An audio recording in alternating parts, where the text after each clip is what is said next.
the 1993 series when the Leafs came back against the Red Wings? Not really. I mean, I was only a couple of years old back then, so I haven't seen too much of it, no. That's the funny thing about this. This is traditionally a big rivalry, but in the last decade and a half it hasn't been. So you really can't just make that stuff up, even though they're now in your division. Yeah, I mean, I think you said it. Obviously when you're in a different conference, you don't see the team that often.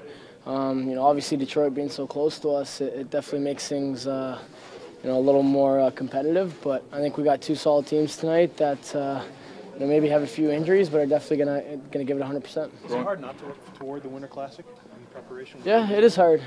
Especially because you're planning out, things for your family and just hotel rooms and who's coming. It's a bit hectic. So I mean, you just got to push that aside as a professional athlete and just worry about your job. Growing up in London, were there any allegiances the other way to Detroit, or was it this way? And I know your dad was a Montreal fan, but how did it go for you? Yeah, I actually went to a couple games with the Joe growing up. So I mean, it was. Just a little bit easier to get tickets, and I always enjoyed it. And a few times we actually had tournaments in Detroit, in the Michigan area, and we'd always try and see if the Red Wings were playing so we'd catch a game. So, I mean, those were pretty fond memories for myself, but obviously nowadays things are changing. And as I saw you busting your tail out there working on the draw tonight, what's ahead here this evening when you go up against a guy like Pavel Datsyuk? Yeah, he's strong on his stick.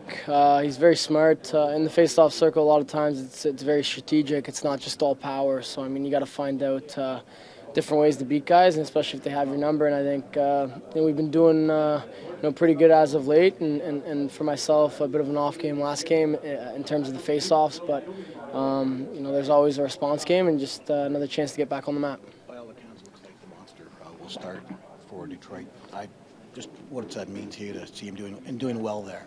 Yeah, I'm happy for him. I'm excited for him, and it was tough to see him go through some rough stretches here in Toronto, and we all know, the territory that comes with playing between the pipes here. So I think, again, I'm happy for him. He's been probably one of the better goalies in the league. So we gotta make sure we get some traffic in front of him, and not let him see as many pucks as we can.